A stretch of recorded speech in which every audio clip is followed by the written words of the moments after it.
My neighbor tried to steal Christmas from my family. Literally. I always thought Christmas drama only happened in movies. The kind where a petty neighbor tries to ruin the holiday spirit, or someone does something unbelievably entitled. I used to laugh at those stories, thinking, no one is actually like that. Turns out, someone is. And that someone lives right next door to me. Let me introduce you to my neighbor, Linda. Picture the type of person who decorates her house in October, enters every local decorating contest, and treats Christmas like a competitive sport. She's the kind of person who buys custom inflatables from specialty websites, brags about how much each one costs, and refers to herself as the queen of the cul-de-sac. No, I'm not kidding. She actually said that to my face once. Until this year, we'd never had a real issue. We mostly just ignored each other. But this Christmas? This one took the cake. And the cookies. And almost the entire holiday. It all started December 1st.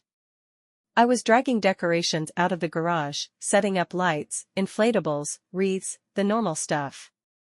My family doesn't go over the top, but we like to make things festive. My daughter loves Christmas. She's 7, and she still believes in all the magic. The lights, the songs, the little traditions, they mean something to her. So we try to make it special. We weren't even halfway done when Linda came storming across her driveway. Her hands were on her hips, her Christmas sweater was blindingly bright, and her face was permanently stuck in that "I'm better than you" smile she always wore. She said, "Are you putting up decorations this year?" I said, "Yeah." "Why?" She gave this little fake laugh and said, "Just making sure you're not trying to outdo me. I've already planned the neighborhood theme this year." I said, "The what?" She said, "The theme. You know, silver, white, and rose gold. I sent out the emails last month." I hadn't seen any email. I double-checked later, nothing. She probably sent it to a mailing list she made up in her head. I said, "We're just doing our usual. Simple lights. Nothing crazy." Her eyes narrowed like she didn't like that answer. She said, "Well, if your decorations clash with the aesthetic, you'll be hearing from the HOA." We don't have an HOA. I shrugged and went back inside, thinking the interaction was weird but harmless. I was wrong.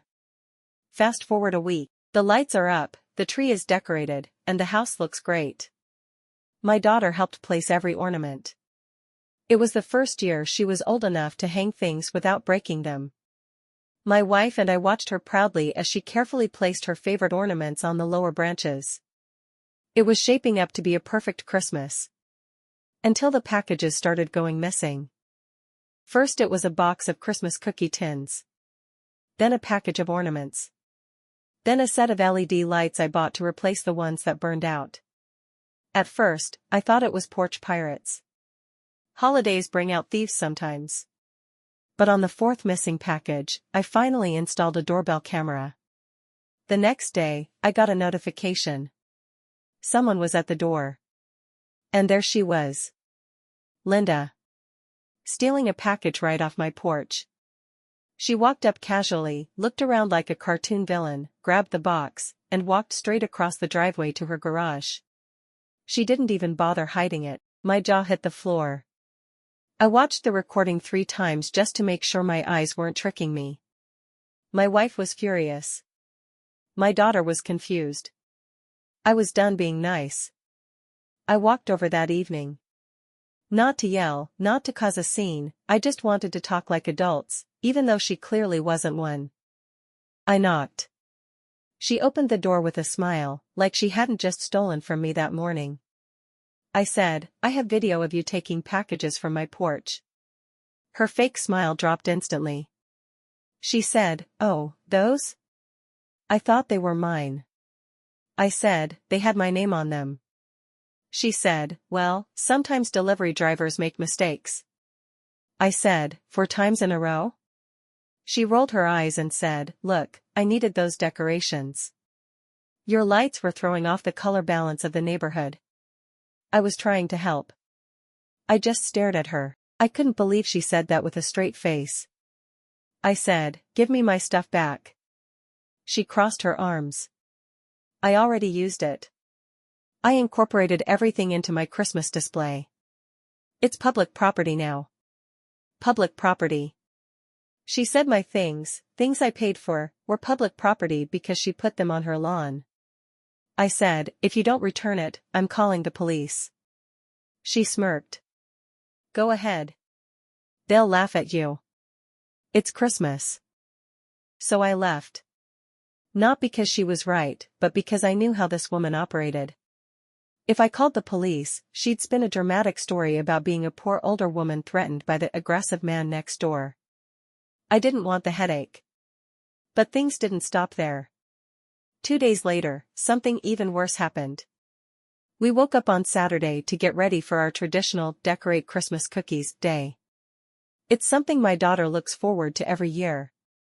She sets out all the sprinkles in tiny bowls, sings Christmas songs, and makes a giant frosting mess we'll be cleaning up for a week. It's perfect. Except this time, when we reached for the special box of family ornaments, handmade ones, sentimental ones, irreplaceable ones, the box wasn't there. It was gone. We searched every closet. Every bin. Every shelf. Nothing. It had vanished. I checked the camera again. And there she was. Linda. Walking around the side of my house at 2 a.m. carrying a flashlight. And leaving with a storage bin. My storage bin. The one with our ornaments inside. That was the moment something inside me snapped.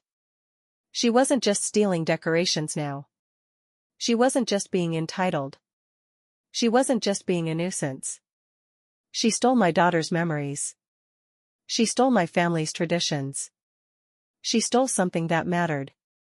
I didn't care what excuse she'd come up with this time. I didn't care what lies she planned to tell. She crossed a line you don't cross.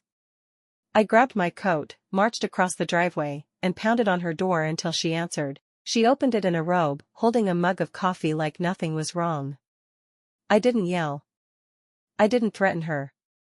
I didn't give her any room to twist things. I simply held up my phone with the video and said, "Where's the bin you took at 2 in the morning?" She stared at the screen, and for the first time since I'd known her, she looked nervous. She said, "I was organizing my yard display and needed extra ornaments." I said, "Those were handmade. By my daughter. Some by my late grandmother." She shrugged. "They didn't match my display, so I didn't use them." I felt my hands clench. My vision went hot. I took a breath and said, "Give them back. Now." She said, "I put them in storage. I'm not digging through everything for something so trivial. If it matters that much to you, you can look for them yourself." Then she closed the door in my face. I can't describe the feeling in my chest at that moment. Not anger. Not frustration. Something worse, a mix of disbelief and heartbreak. My wife hugged our daughter, who was crying because her special ornaments were lost. I promised her we'd get them back. And then fate stepped in. Because the next morning, Linda's entire Christmas display collapsed. Literally. Half her inflatables were deflated. The giant archway fell over. The mechanical reindeer were face down in the snow. Her lights went out on one whole side of the house. It looked like the decorative apocalypse. I wasn't behind it. No one was. It was just a winter storm with heavy winds. A normal December storm. But to her, it was personal. Within minutes, she was outside screaming at the sky like the weather itself owed her an apology. She was kicking inflatables. She was yelling at the snow. She was demanding her husband fix everything right now, even though the man looked like he regretted every life choice that led him to that moment. My daughter watched from the window and whispered, "Maybe that's the Grinch." I couldn't help but laugh. But karma wasn't done. A police car pulled up. Apparently, someone called because she was yelling loud enough to wake the entire neighborhood. She tried to explain her Christmas emergency, but the officer just told her to calm down. Then the officer came to our doorstep. He said, your neighbor reported that something of hers might be on your property. My stomach dropped. Of course she would flip the script. Of course she would lie. But before I could say anything, the officer added, we saw your camera footage. She tried to accuse you of stealing her decorations. But the timestamps showed she had been taking boxes from your porch and side yard. I blinked. So? He smiled. We're retrieving your property. That was the sweetest sentence I'd heard all month. Within 20 minutes, the officers returned with our storage bin, unopened, everything inside intact. They also brought back the unopened packages she had taken. The stolen ornaments. The cookie tins. Everything. When Linda saw them carrying bins across her yard back to ours, she stormed outside screaming, those are mine. One officer turned to her and said, ma'am, they have your fingerprints, the victim's name on the packaging, and video evidence. If you continue interfering, you will be charged. She shut up immediately. Christmas Eve arrived a few days later. Snow was falling gently.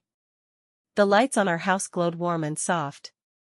My daughter hung every retrieved ornament back on the tree one by one, talking to them like they were old friends she hadn't seen in years. We baked cookies. We played music. We laughed. We had the Christmas we deserved. Across the street, Linda's yard was dark. No lights, no display. No decorations. The storm destroyed everything, and the police told her not to put anything else up until the investigation was closed. My daughter looked out the window and said, Dad, why doesn't Miss Linda have Christmas lights? I said, because sometimes, when people are mean, Christmas gives them time to think about being better next year. She nodded thoughtfully and said, I hope she learns. Me too, kid. Me too. And that was the year my neighbor tried to steal Christmas, and Christmas stole her ego instead. If you enjoyed this story, make sure to like the video, subscribe for more, and check out my other videos for even more wild stories.